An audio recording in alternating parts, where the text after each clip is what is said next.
We're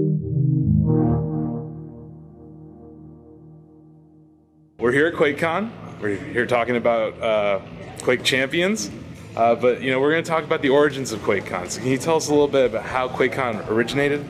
Yes, so QuakeCon originated all the way back in 1996. So when Q-Test came up, there were a number of guys, friends, that became friends playing Quake, and they thought, it'd be cool to actually meet and get together. So they, all by themselves, no help from us, decided to meet near our office.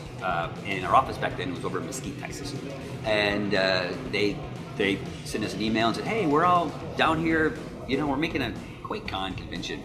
And so we thought it was really cool, very exciting. We came to visit and stuff. And then as the years progressed, it became bigger and bigger. And then eventually, we started to help them manage it, and we started to take over.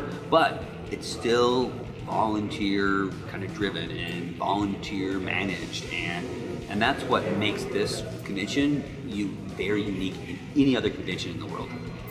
You guys talked about it at the presentation, how this was one of the first esport events, and also how it's just amazing to see how BYOC, bring your own computer, has evolved. Can you talk about how this weird symbiotic relationship between the community and the devs in kind of making this a 20-year event now? Yes, so the original QuakeCons were always about bring your own stuff, and then they would compete to see who the best person was that showed up. So it's a natural kind of evolution into, now let's take that competition and turn it into something more formal. And then people love bringing their computers because it's their pride and joy. They've worked on it all year. They built it. This one's faster than that one. So there was always this kind of sense of community and sense of sharing. So the tournaments got bigger and bigger, and now we have $50,000 prizes, and the BYOC has gotten bigger and bigger. This year we have over 3,000 computers, but it's still that whole sense of community, that sense of coming together with your stuff, your computers, and competing with your buddies. And what role does the event play for the devs themselves? The great thing about QuakeCon is it allows us developers to talk directly to our fans. So one of the things, especially for Quake Champions, is that we are holding private play tests with the people that are competing in the Quake Live Dual Masters tournament, have a chance to basically beta test before anyone else in the world the next Quake game.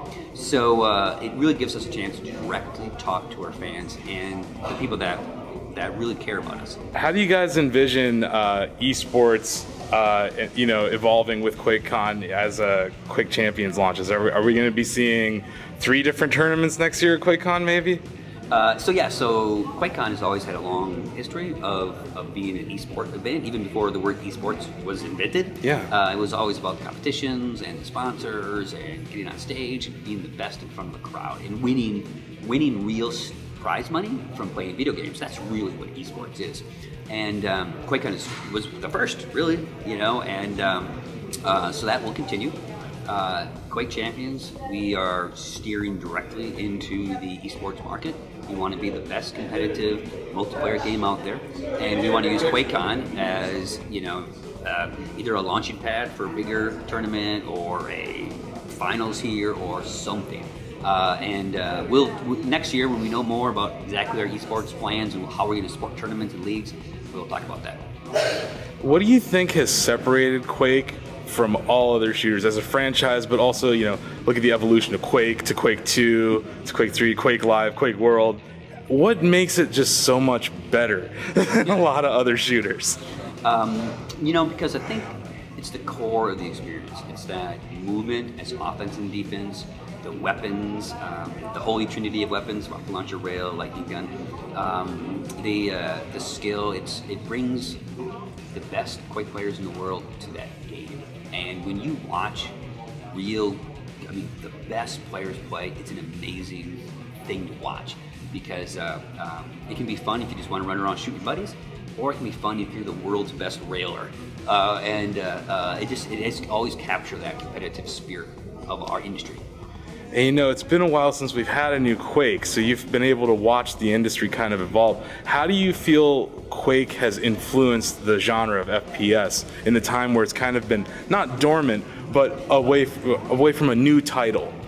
Yes, so Quake, you know, in my opinion, it was probably one of the most influential games to what multiplayer gaming is today. Now, many people may not know that, but most multiplayer games can trace their roots all the way back to Quake. And it's always been that foundation of fair gameplay, fast, responsive experiences. Even the client-server architecture was first developed with Quake in a multiplayer setting, and so it's those roots that run deep, and it's that spirit of the game that has really fueled the industry. How do you look at it from a development standpoint, also from a marketing standpoint, to ensure that this will be an esport? So we've always done competitive gaming with Quake, so it's in our DNA. And for us, what we're doing here at QuakeCon specifically is all the folks that have competed in the Quake Live Dual Masters Championship have had a chance to sit down and play test the new game. So we're listening to them today. I mean, there's a play test going on right now as we talk. And then we want to make sure we have a long enough beta period. It will be a long beta period because we want to start out small, start adding people to the closed beta. We're going to have to change something along the way. It always works like that. But because it's in our DNA, and we have QuakeCon, which is, you know, the competitive gaming mecca, I think we're in a good position. Are you guys paying attention to the other more successful esports shooters like CSGO or Call of Duty and seeing what they're doing right, or maybe seeing what they're doing wrong and looking upon it, iterating it? Or are you guys just saying, we're going to make the best darn Quake possible? Well, we are going to make the best darn Quake possible, but we are paying attention. We've looked at the other games. You know, there's lots of successes out there. There's lots of great things to look at. But we pioneer, and we've always done that, and we're going to continue that spirit. And we're going to move forward. And a lot of these games are all about the leagues. Are you guys going to be establishing your own league for Quake, for pro Quake Champion players, or how are you guys going to view esports, like from the aspect of organization? So we're still working on our publishing esports plan, and we can't talk about it right now. But yes, as not just the game, but Bethesda as a whole, you know, we are working through our plan, and as soon as we have more to talk about with that, we will. Can you talk about how you're going to approach a mainstream audience when you're right out the gate? You're cutting off a couple of sizable markets, but I know Steam is a very large market now. But can you talk about how you're going to try to expand the audience? Yeah. So Quake Champions is PC only now. We feel that platform, with the speed at which we want to play, and the precision, and at the level that we want to compete with the best Quake players in the world, that is the platform that we need to do it. The PC platform it's huge. It really is. And but our focus is to make it tight, controlled. It's, laser beam of focus on making the best competitive multiplayer game we possibly can. And we feel that's the platform to do it on. And then we'll continue to grow and push the bounds until we need to do something else.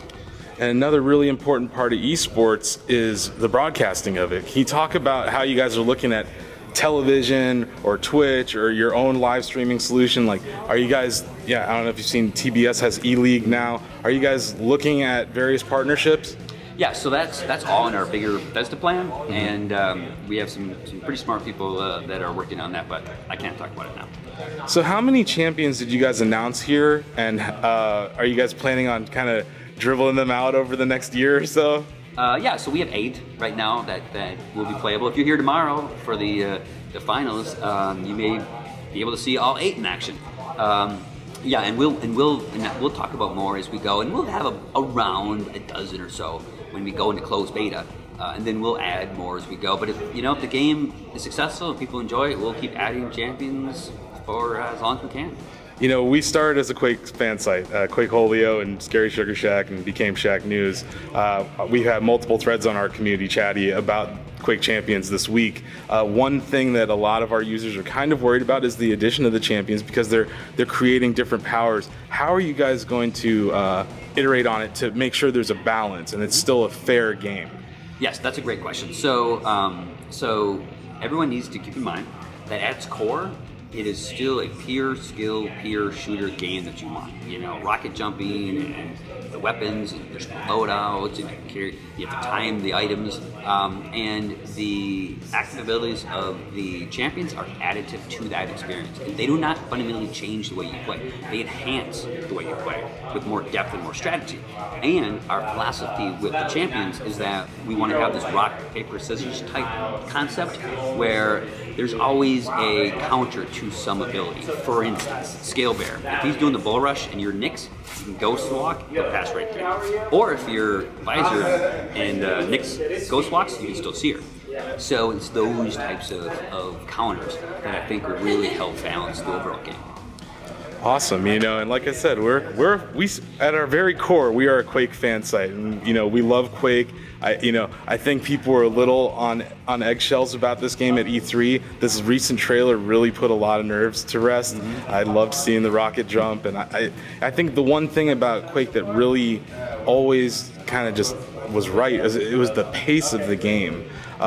He talked about, like, you know, how many FPS you're planning on running this thing at, and like what kind of minimum specs we're going to be needing for this computer.